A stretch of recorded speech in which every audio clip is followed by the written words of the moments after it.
ಅಣ್ಣ ತಮ್ಮಂದಿರ ವ್ಯಾಜ್ಯದಲ್ಲಿ ಅಡಿಕೆ ಫಸಲು ಬಡವಾಯಿತು. ಮಾಗಡಿ ವಿಧಾನಸಭಾ ಕ್ಷೇತ್ರದ ನೇತೇನಹಳ್ಳಿಯ ಒಂದು ಗ್ರಾಮ ಪಂಚಾಯಿತಿ ವ್ಯಾಪ್ತಿಯಲ್ಲಿ ನಡೆದಂತಹ ಘಟನೆ ಇದಾಗಿದ್ದು, ಉಡುವೆಗೆರೆ ಗ್ರಾಮಕ್ಕೆ ಸೇರಿದಂತಹ ಸರ್ವೆ ನಂಬರ್ 14/3 ಹಾಗೂ 13/9ರ ಒಂದು ಪೋಡಿಯಾಗಿರುವಂತಹ ಭೂಮಿಗೆ ಪಕ್ಕದ ಸರ್ವೆ ನಂಬರ್ 14/1ರ ಮಾಲೀಕರಿಂದ ಅಡಿಕೆ ಬೆಳೆದಂತಹ ರೈತರಿಗೆ ಕಿರುಕುಳ ಉಂಟಾಗ್ತಾ ಇದೆ. ಸರ್ಕಾರಿ ಅಧಿಕಾರಿಗಳೇ ಖುದ್ದಾಗಿ ಬಂದು ಭೂಮಿ ಎಳೆದು ಅದ್ಬಸ್ತ್ ಮಾಡಿ ಪಾಣಿಕಲ್ಲು ನಿಲ್ಲಿಸಿದ್ರೂ ಕೂಡ ತಪ್ತಾ ಇಲ್ಲ ಕಿರಿಕಿರಿಯ. ಮುಂದಿನ ದಿನಗಳಲ್ಲಿ ಓಡಾಡಲು ತೊಂದರೆ ಆಗದಂತೆ 8 ಅಡಿ ಜಾಗ ಬಿಟ್ಟಿರುವುದಾಗಿ ಅಡಿಕೆ ಗಿಡದ ಮಾಲೀಕ ಹರೀಶ್ ಹೇಳಿಕೆಯನ್ನ ನೀಡಿದ್ದಾರೆ. 50 ಅಡಿಕೆ ಗಿಡ ಫಸಲು ಬಿಡುವಂತಹ ಅಡಿಕೆ ಗಿಡದ ಮೇಲೆ ಸರ್ವೆ ನಂಬರ್ 14/1ರಲ್ಲಿರುವಂತಹ ಮರಗಳ ಕೊಂಬೆ ರೆಂಬೆಗಳು ಬಾಗಿದ್ದು, ಇವುಗಳನ್ನು ತೆರವುಗೊಳಿಸುವಂತೆ ಮಾಗಡಿ ಪೊಲೀಸ್ ಠಾಣೆಯಲ್ಲಿ ದೂರು ನೀಡುವುದಾಗಿ ಮಾಲೀಕ ಹರೀಶ್ ಅವರು ಹೇಳಿಕೆಯನ್ನು ನೀಡಿದ್ರು. ಹುಚ್ಚು ಹನುಮಯ್ಯ ಸೇರಿದ ಜಮೀನಲ್ಲಿ ಸರಿಸುಮಾರು 30ರಿಂದ 40 ವರ್ಷಗಳ ಕಾಲ ಒಂದು ಕಾಡು ಮರಗಳು ಯಾವುದೇ ಉಪಯೋಗಕ್ಕೆ ಬರದಂತಹ ಮರಗಳಲ್ಲ. ಒಂದು ಕಾರಣಕ್ಕೆ ಇದಕ್ಕೆ ಸಂಬಂಧಪಟ್ಟಂತಹ ಅಧಿಕಾರಿಗಳು ಕಾಡು ಮರವನ್ನ ತೆರವುಗೊಳಿಸಿ ನಮ್ಮ ಭೂಮಿಯ ಅಡಿಕೆ ಗಿಡಗಳನ್ನು ಉಳಿಸಿ ಅಡಿಕೆ ಮರಗಳಿಗೆ ಸೂರ್ಯರಶ್ಮಿ ಬೀಳದೆ ಲಕ್ಷಾಂತರ ರೂಪಾಯಿ ನಷ್ಟ ಆಗಿದೆ. ಗಂಗಯ್ಯನವರ ಆಳಲು ಅಂತ ತೋಡಿಕೊಂಡಿದ್ದಾರೆ. ಹರೀಶ್ ಹೇಳುವ ಹೇಳಿಕೆ, ನಮಗೆ ನನ್ನ ಜಮೀನಿಗೆ ತೊಂದರೆ ಕೊಡಲು ಮುಂದಾದಂತಹ ವೆಂಕಟೇಶಯ್ಯ, ಗಂಗಾ ಹನುಮಯ್ಯ ಮತ್ತು ಸುರೇಶ್ ನಾಗೇಶ್ ಸಹಚರರು ಸುಖಾಸುಮ್ಮನೆ ಕಾಲು ಕೆರೆದುಕೊಂಡು ಕಾದಾಟಕ್ಕೆ ಮುಂದಾಗ್ತಾ ಇದ್ದಾರೆ. ಈ ಒಂದು ಕಾರಣಕ್ಕಾಗಿ ನನಗೆ ನನ್ನ ನಂಬಿದವರಿಗೆ ತೊಂದರೆಯಾದ್ರೆ ಇವರುಗಳೇ ಕಾರಣೀಕರ್ತರು ಅಂತ ಹೇಳಿದ್ರು. ಸರ್ವೆ ನಂಬರ್ 13/1ರಲ್ಲಿ ಆರ್ಟಿಸಿ ನಾಗೇಶ್ ರವರ ತಂದೆ ಮುತ್ತಾತನ ಹೆಸರಿನಲ್ಲಿ ಯಾವುದೇ ದಾಖಲಾತಿ ಇಲ್ಲದೆ ಬೆದರಿಕೆಯನ್ನ ಹೊರಡ್ತಾ ಇದ್ದಾರೆ ಅಂತ ಕೃಷ್ಣಪ್ಪ ಗಂಗಯ್ಯ ಅವರು ಹೇಳಿದ್ದಾರೆ.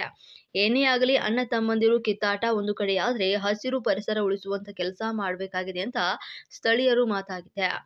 ಇವರಿಬ್ಬರು ಕೂಡ ಕಿತ್ತಾಡಿದ ಹಾಗೆ ಊರಿನ ಗ್ರಾಮಸ್ಥರು ಒಂದು ಕಡೆ ಕೂರಿಸಿ ನ್ಯಾಯ ದೊರಕಿಸಿಕೊಡ್ಬೇಕು ಅಂತ ಸಾರ್ವಜನಿಕರ ಹಿತಾಸಕ್ತಿಯ ಮಾತಾಗಿದೆ.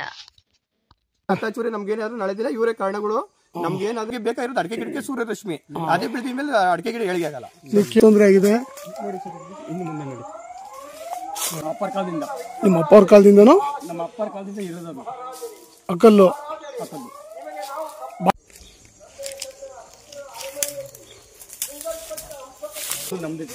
ಯಾವ್ದು ನಿಮ್ಗೆ ಅದ್ಭುತ ಆಗಿರೋ ಕಲ್ಲದು ವಿಡಿಯೋ ಮಾಡ್ಕೊಂಡ್ಬಿಡ್ತೀವಿ. ಎಲ್ಲ ಹಾಕ್ಸಿದ್ರಿ ಅದ್ಭುತ ಬಂದು ಹಾಕಿದ್ರಾ? 8 ಅಡಿ 10 ಅಡಿ ನಮ್ದು ಡಿಫ್ರೆನ್ಸ್ ಇದ್ದು ನೋಡಿ. ಅಲ್ಲ, ಇದೇನು ಆಕಾಶ ರೋಡ್ಗೆ ಬರ್ತದ? ಇಲ್ಲ ಅಂತಂದ್ರೆ ನಿಮ್ಮ ವೈಯಕ್ತಿಕ ಜಮೀನ್ ಸೇರ್ತದ? ಜಮೀನ್ಗೆ ನಿಮ್ಮ ಬಿಟ್ಟು ಸಸಿ ಹಾಕಿರೋದು ಅಂತ ಹೇಳ್ತಿರೋದು. ನೀವು 8 ಅಡಿ ಬಿಟ್ಟು ಸಸಿ ಹಾಕೊಂಡಿದ್ದೀರಿ. ನಾಳೆ ನೀವು ಓಡಾಡ್ಲಿಕ್ಕೆ ತೊಂದರೆ ಆಗ್ಬಾರ್ದು ಅಂತ. ಈ ಮರ ಏನಾಗಿದೆ, ಸುಮಾರು ಒಂದು 20 ಮರ, ಒಂದು 50 ಮರಕ್ಕೂ ಇತ್ತು. ಈ ತರ ನಮ್ಗೆ ಫಲ ಬಿಡ್ತಿಲ್ಲ. ಒಂದು ಸಸಿ ಬೆಳಿಬೇಕು ಅಂದ್ರೆ ಸುಮಾರು ಎಷ್ಟು ದಿನ ಆಗೈತೆ ನೋಡ್ಕೊಳ್ಳಿ. ಈಗ ಇಲ್ಲಿ ಜಮೀನಿನ ವಿಚಾರವಾಗಿ ಏನು ನಿಮ್ಗೆ ತೊಂದರೆ ಆಗಿರೋದು? ನೋಡಿ, ಅಡಿಕೆ ಮರದ ಮೇಲೆ ಮರ ಬಗ್ಗೈತೆ, ಅದನ್ನ ಕಡ್ಕೊಳ್ಳಿ ಅಂತ ನಾವು ಹೇಳಿದಿರಿ. ಹೇಳಿದ್ರೆ ಅದನ್ನೇನು ಮಾಡ್ತಾವ್ರೆ, ನಾವು ಕಡ್ಕೊಳ್ಳೋದಿಲ್ಲ, ನಮಗೆ ಸೇರ್ಬೇಕು ಇದು ಅಂತ ಹೇಳ್ಬಿಟ್ಟು ಹೇಳ್ತಾವ್ರೆ. ಅಂತಂದ್ರೇನೆ ಹಾಕಿರೋದೇ ಬೇರೆ, ಈ ದೇವಸ್ಥಾನದವರು ತಡೆ ಹಾಕ್ತಾವ್ರೆ. ಈ ಜಮೀನು ಬಂದು ಬೇರೆಯವ್ರದ್ದು ಹೇಳಿ. ಈಗ ನೋಡಿ ಸರ್, ಇದು 14/3, 13/9. ಇದು ನೋಡಿ, ಇದು ಪೊಲೀಸ್ ಸ್ಟೇಷನ್ ಅಲ್ಲಿ ನಾವು ಕಂಪ್ಲೇಂಟ್ ಕೂಡ ಕೊಟ್ಟಿರೋ ಕಾಫಿ ಒಂದು. ಇದು ತೋಟಗಾರಿಕೆ ಕೊಟ್ಟ ನಮ್ಮ ವ್ಯಕ್ತಿಗೆ. ಒಂದ್ ನಿಮಿಷ ಯಾಕೆ ಫಾಸ್ಟ್ ಆಗಿ ಹೋದ್ರೆ ಆಗಲ್ಲ, ಕ್ಲೀನ್ ತೋರಿಸ್ಬೇಕು. ಆ ಪೇಪರ್ ತೆಗಿ. ಇದು ತೋಟಗಾರಿಕೆ ಕೊಟ್ಟಿರೋದು. ತಡಿ ಒಂದ್ ನಿಮಿಷ, ಕ್ಲಿಯರ್ ಆಗಲಿ. ಆತರ ಪಟ್ಟಿರೋದನ್ನೇನು ನಾವು ವಿಡಿಯೋ ಮಾಡ್ಕೊಳಕ್ಕಾಗಲ್ಲ, ನಮಗೂ ಗೊತ್ತಾಗಲ್ಲ. ತೆಗಿ ಇನ್ನೊಂದು ಪೇಪರ್. ಯಾವುದು? ತಹಸೀಲ್ದಾರ್ದು ಆದೇಶ. ನಮ್ಮ ವ್ಯಾಪ್ತಿ ಬರಲ್ಲ, ಇದನ್ನು ಸ್ಟೇಷನ್ ಕೊಟ್ಟು ಮಾಡ್ಕೊಳ್ಳಿ, ಹಿಡುವಳಿ ಜಮೀನು ನಮ್ಮ ಬರಲ್ಲ ಅಂತ ಹೇಳಿರೋದು ಅವ್ರು ಹೇಳಿರೋದು. ಆಮೇಲೆ ಡಿಜಿಟಲ್ ಸೈನು. ಇದು ಅದ್ಭುತ ಸ್ಕೆಚ್ಚು, ಒತ್ತುವರಿ ಇರುವುದಿಲ್ಲ.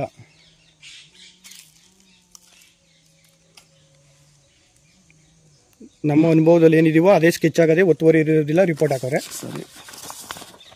ಇದು ಅರಣ್ಯ ಇಲಾಖೆ ನಮ್ಮ ವ್ಯಾಪ್ತಿಗೆ ಒಳಪಡುವುದಿಲ್ಲ ಅಂದ್ಬಿಟ್ಟು. ಒಂದು ನಿಮಿಷ ನಮ್ಮ ವ್ಯಾಪ್ತಿಗೆ ಒಳಪಡುವುದಿಲ್ಲವಾದ್ದರಿಂದ ಸಂಬಂಧಪಟ್ಟ ಇಲಾಖೆಗೆ ದೂರು ಕೊಡುವುದು ಅಂತ. ಬೇರೆ ಇನ್ಯಾವುದನ್ನ ಇದೆಯಾ? ಇದು ಕಂಪ್ಲೀಟ್ ಕಾಪಿ, ಇವತ್ತು ನಾವು ಕೊಟ್ಟಿರೋ ಕಂಪ್ಲೀಟ್ ಕಾಪಿ. ಇವತ್ತು ಕೊಟ್ಟಿರೋದು. ಏನಂದ್ರು ಸಾಹೇಬ್ರು ಕರೆದು ವಿಚಾರಣೆ ಮಾಡ್ತೀನಿ ಹಿಂಗೆ ಅಂತ ಹೇಳವ್ರೆ. ಮೊದಲು ಹಳೇದು ಕೊಟ್ಟಿದ್ದು, ಈಗ ತಿರ್ಗಿ ಹೊಸದಾಗಿ ಇನ್ನೊಂದು ಕೊಟ್ಟಿದ್ದೀವಿ. ಇದು ಬಂದು ಸರ್ವೆ ನಂಬರು 14/3. ಇದು ಇದರಲ್ಲಿ ಅರ್ಧ 13/9 ಮೇಲ್ಗಡೆಗೆ ಟೋಟಲ್ ಎಷ್ಟಿದೆ ಬೌಂಡ್ರಿ ಇದು? 13 ಕೊಟ್ಟು. ಇಲ್ಲಿ ಏನ್ ತೊಂದರೆ ಆಗಿದೆ ನೋಡಿ ಸರ್, ಇದು ನಾವು ಹದ್ಬಸ್ತ್ ಮಾಡಿದೀವಿ. ಒಂದು 6 ಅಡಿ ಬಿಟ್ಟು ನಾವು ಅಂತರವಾಗಿ ನಾವು ಅಡಿಕೆ ಸಸಿ ನೆಟ್ಟಿದೀವಿ. ಬಟ್ ಇವ್ರ ಆಲ್ದ ಮರ ಬಂದು ಇಲ್ಲೆಲ್ಲ ಕೊಂಬೆ ಬಗ್ಗದೆ. ಇದ್ರಲ್ಲಿ ಯಾವ ಅಣ್ಣ ತಮ್ದಿರು ಎಡಭಾಗ ಮರದವ್ರು ಬಂದು ಮರ ಹಾಕಿರೋರೆ ಬೇರೆಯವರು, ಮರದವ್ರು ಬಂದು ಕಡ್ಕಳಿ ಇಲ್ಲ ನಾವು ಕಡಿತೀವಿ ಅಂತ ಹೇಳವ್ರೆ. ಅವ್ರ ಮೇಲೂ ಸಹ ಅಲ್ಲೇ ಮಾಡೋರು ಇವ್ರು ಬಂದು. ಅವ್ರ ಅಣ್ಣ ತಮ್ದಿರು ಒಂದರಲ್ಲಿ 2 ಭಾಗ ಅವ್ರ ಮೇಲೂ ಸಹ ಅಳತೆ ಮಾಡೋರೆ. ಅವ್ರ ಮೇಲೆ ಅಲ್ಲೇ ಆಲ್ರೆಡಿ ಕಂಪ್ಲೀಟ್ ಕಾಪಿ ಆಗದೆ. ಅದನ್ನೆಲ್ಲ ತೆಗೆದು ಮಡಿಕೊಂಡಿದ್ದೀವಿ. ಅವ್ರ ಹೆಸರು ಏನ್ ಬರ್ತದೆ? ಜಯರಾಮಯ್ಯ ಬಿನ್ ವೆಂಕಟೇಶಯ್ಯ, ಮಂಗಮ್ಮ ಬಿನ್ ಗಂಗಯ್ಯ ಉರುಪು ಪೀಚಯ್ಯ,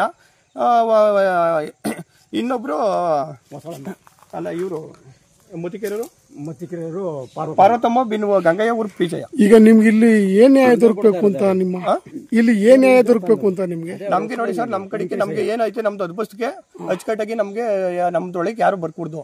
ನಮ್ದು ಸಿಂಗಲ್ ಪಾಣಿ ಆಗದೆ ಇದಾಗದೆ. ನೋಡಿ ನಮ್ಗೆ ಅಡಿಕೆ ಗಿಡಕ್ಕೆ ಲಾಸ್ ಆಯ್ತದೆ. ಇವತ್ತೇನಿಲ್ಲ ಅಂದ್ರೆ ಒಂದು ಮರಕ್ಕೆ ಇವತ್ತು 1,500 ಸಾವಿರ ರೂಪಾಯಿ ಅಡಿಕೆ ಗಿಡ ಲಾಸ್ ಆಯ್ತದೆ ನಮ್ಗೆ.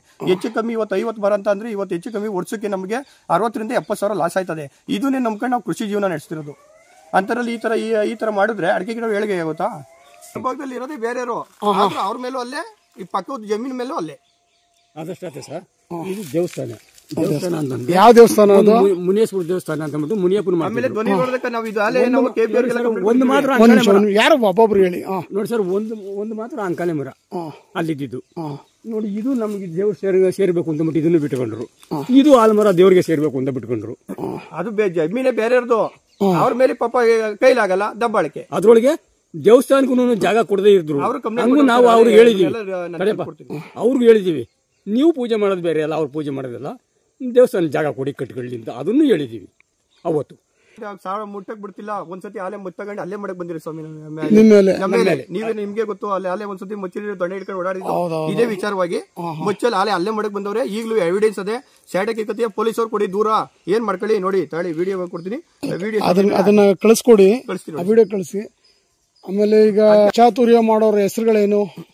ವೆಂಕಟೇಶ ಬಿನ್ನು ಹನುಮಂತಯ್ಯ, ಗಂಗನ್ಮಯ್ಯ ಬಿನ್ ಹನುಮಂತಯ್ಯ, ಸೂರೇಶ ಬಿನ್ನು ಗಂಗನ್ಮಯ್ಯ, ನಾಗೇಶ ಬಿನ್ ವೆಂಕಟೇಶಯ್ಯ. ಎಲ್ಲಿರೋದವರೆಲ್ಲ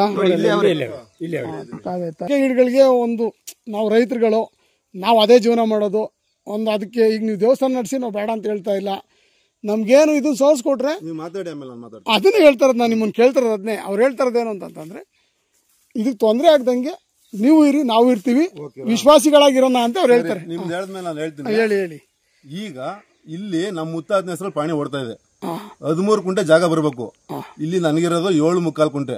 ನಂದು ಜಮೀನು ನೋಡಿ ಅಲ್ಲಿ ಗಂಟೆ ಬರ್ತದೆ. ಈಗಲೂ ನಮ್ಮ ಮರಗಳು ನಮ್ ಜಮೀನಲ್ಲಿ ಇರೋದು, ಅಡಿಕೆ ಗಿಡ ಹಾಕಿರೋದು ನಮ್ ಜಮೀನಲ್ಲಿ. ನಾವು ಪೋಡಿರೋದು ಮಾಡ್ಕೊಂತೀವಿ. ನನ್ ಎಲ್ಲಿ ಬರ್ತದೆ ನಾನು ಜಾಗ ತಗೊಂತೀನಿ. ಸರ್ಕಾರಿ ಲೆಕ್ಕ ಅಲ್ವಾ? ಆಮೇಲೆ ಅದು ನಮ್ಗೆ ಸ್ಟೇನಲ್ಲಿದೆ. ಅದು ಸ್ಟೇನಲ್ಲಿದೆ. ಇದು ಕೋರ್ಟ್ ಆಲ್ರೆಡಿ ಅವರೇ ಕೇಸ್ ಹಾಕಿದ್ದಾರೆ. ನಾನು ವಕಾಲತ್ ಹಾಕಿದ್ದೀನಿ. ಮುಂದೆ ನಾವೇನಾಗುತ್ತೋ ಕೋರ್ಟಲ್ಲಿ ನಾನು ಮೇಂಟೈನ್ ಮಾಡ್ಕೊಂತೀನಿ. ಯಾಕೆಂದ್ರೆ ಇದು ಮೂಲ ಆಸ್ತಿ ಬಂದು ನಮ್ಮ ಮುತ್ತಾತಂದು, ಇವ್ರದೇನಲ್ಲ. ಅದು ನಾನು ಕೋರ್ಟಲ್ಲಿ ತೀರ್ಮಾನ ಮಾಡ್ಕೊ ಬರ್ತೀನಿ. ಸರಿ, ಹಂಗಾಗಿ ನಾನು ಮರ ನಿಲ್ಸಿರೋದು. ನನಗಲ್ಲಿ ಓಡಾಡಕ್ಕೆ ನಮ್ ಜಮೀನಲ್ಲಿ ನಮಗೆ ರೋಡ್ ಬಿಟ್ಟಿಲ್ಲ. 1.5 ವರ್ಷದಿಂದ ನಾನು ಪಕ್ಕದೂರಲ್ಲಿ ಟ್ರಾಕ್ಟರ್ ನಿಲ್ಸಿ ಗೋಮಾಳದಲ್ಲಿ ಓಡಾಡ್ತಾ ಇದ್ದೀನಿ. ನನಗೂ ನೋವೈತೆ. ಅಡಿಕೆ ಗಿಡಕ್ಕೆ ಸೂರ್ಯಕಿರಣ ಬೇಕು, ನನ್ಗೆ ಓಡಾಡಕ್ ದಾರಿ ಬೇಡವಾ ಜಮೀನ್ಗೆ? ಇರ್ತಾರೆ ಕೂತ್ಕೊಂಡು ಮಾತಾಡಿ ಬಗೆಹರಿಸ್ಕೊಳ್ಳೋ ಕೆಲಸ ಆಗ್ಬೇಕು. ಈಗ ಅವ್ರು ಹೇಳ್ತಾ ಇರೋದು ಹುಚ್ಚನ್ಮಯ್ಯ ಯಾರೋ ನಮ್ಗೆ ಗೊತ್ತಿಲ್ಲ, ಸಂಬಂಧ ಇಲ್ಲ ಅಂತ ಅವತ್ತು ಹೇಳಿದ್ರು. ತಮ್ಮ ಜಮೀನ್ ಎಲ್ಲಿ ಬರ್ತದೆ? ಏನಾಗ್ಬೇಕಾ ಹೇಳಿ, ನಾವ್ ಹಾಕೊಡ್ತೀವಿ, ಕಾನೂನು ಪ್ರಕಾರ ಹಾಕೊಂಡ್ಬಿಡ್ತೀವಿ. ಆಯ್ತು, ಈಗ ನಿಂದ್ 32 ಗುಂಟೆ ಬಿಟ್ರೆ ನಿನ್ 1 ಗುಂಟೆನೂ ತಗೊಳಕ್ಕಾಗಲ್ಲ, ಅಷ್ಟೇ ಬರ್ತದೆ. ಅಷ್ಟೇ ತೋರ್ಸಪ್ಪ. ವಾಸ್ತವಾಂಶ ಪ್ರಕಾರ ನನಗೆ ಅನುಭವ ತೋರ್ಸಿದ್ರೆ ತಾನೇ ನಾನ್ ಚೇನ್ ಬಿಟ್ಟು ನೋಡಪ್ಪ ಇಷ್ಟ. ನಮ್ ತಾತನ ಕಾಲದಲ್ಲಿ ಈಗ 1 ಗುಂಟೆ ಮಾಡ್ಸ್ಕೊಂಡವ್ರೆ ಪೋಡಿ ಆಗದೆ ಅಂತ ನೀವ್ ಅಂದ್ರಲ್ಲ. ಪೋಡಿ ಆಗಿರೋದಕ್ಕೆ ಆಗದೆ ಅಂತ ಹೇಳ್ತೀವಿ. ನೀವ್ ಅಂದ್ರಲ್ಲ, ಅದು ರೀಸೆಂಟ್ ಆಗಿ ಆಗೈತಲ್ವಾ? ಈಗ ಅಣ್ಣರೇ ಮಾಡ್ಸಿರೋದಲ್ವಾ? ಯಾರನ್ನ ಮಾಡ್ಸಿ ಕೇಳೋಣ. ಇಲ್ಲಿ ನಾನು 7 ಗಂಟೆ ಕೇಳು. ಇಲ್ಲಿ ಪೋಡಿ ಇದು ಆಯ್ತು ಅಂದಾಗ ನಾವು ಅವತ್ತಿನ ಕಾಲದಲ್ಲಿ ಇಲ್ಲಿ ಇರ್ಲಿಲ್ಲ. ನಮ್ ತಂದೆಯವ್ರಿಗೆ ಗೊತ್ತಿಲ್ಲ, ನಮ್ ತಾತವ್ರಿಗೆ ಗೊತ್ತಿಲ್ಲ. ನಮಗ್ ಗೊತ್ತಿರೋದು ನನಗ್ ಗೊತ್ತಿರೋದು ನಾನು ಹೇಳ್ಬಲ್ಲೆ. ಇಲ್ಲಿ ಎಲ್ಲಾರು ಅಣ್ತಮ್ದಿರು ಹುಲ್ಲಿತ್ಲಾಕಳಿಂದ ಜಾಗ ಕೊಟ್ಟವ್ರೆ. ಅವ್ರಿಗೇನ ಬರ್ಕೊಂಡ್ ಕೊಟ್ಟಿದೀವ ನಾವು ಅನ್ಬೋದಲ್ಲ. ಅವ್ರೇನ್ ಬಿಟ್ಟು ಕೊಟ್ಬಿಡ್ತಾರ? ನಾನೇ ಹೋಗ್ಲಿ 32 ಗುಂಟೆಗೆ. ನೀನು ಅವರು ಅನುಭವ ಮಾಡ್ಕೊಳ್ಳೋಣ. ಅನುಭವದಲ್ಲಿ ಇಲ್ಲ ರೀ. ನಮ್ ತಾತನ ಕರ್ಕೊಂಡ್ ಬರ್ಲಿ, ನಿಜ ಇಲ್ವಾ ಅಂತ ಕೇಳಕ್ಕೆ. ತಾತನ ಕರ್ಕೊಂಡೆ ಬಿಡ್ಸ್ಕೊಳಪ್ಪ. ತಾತನ ಕರ್ಕೊಂಡ್ ಬರ್ಲಿ ನಾನು. ನಾನ್ ಬರ್ಲಾ? ನನ್ಗೆ ಅನುಭವ ತೋರ್ಸು. ನಾನು ಹೇಳ್ದ ಅರ್ಥ ಈಗ ಬಾ ನಾನು ಅನುಭವ ತೋರಿಸ್ತೀನಿ. ಆಯ್ತು ಅಲ್ಲಿಂದ ಬನ್ನಿ. ಈ ತುಂಡ ಯಾರವ್ರೆ ಈಗ ಯಾರನ್ನ ಇರ್ಲಿ ಯಾರನ್ನ ಇರ್ಲಿ ಇದು ಅಣ್ಣ ಇದು ಅಡಿಕಲ್ಗಳೇನ ಮೊದ್ಲು ಅಡಿಕಲ್ ನೋಡ್ಕೊಳ್ಳೋಣ. ಇದು ಎಷ್ಟೋ ಇರೋ ಜಮೀನು ಅಂತ ತಿಳ್ಕೊ ನೀನು. ಬಿಡೋ ನೀನು.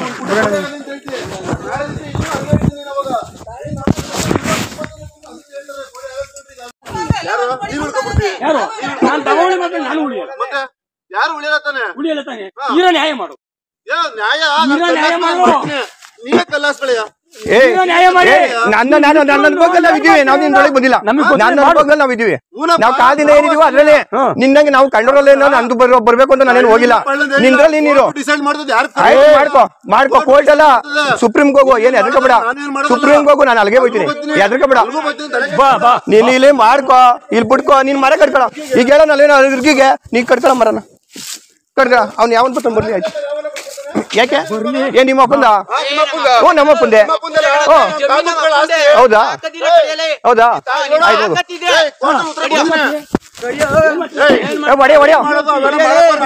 ಹೊಡಿಯ ಸಾಯ್ತು.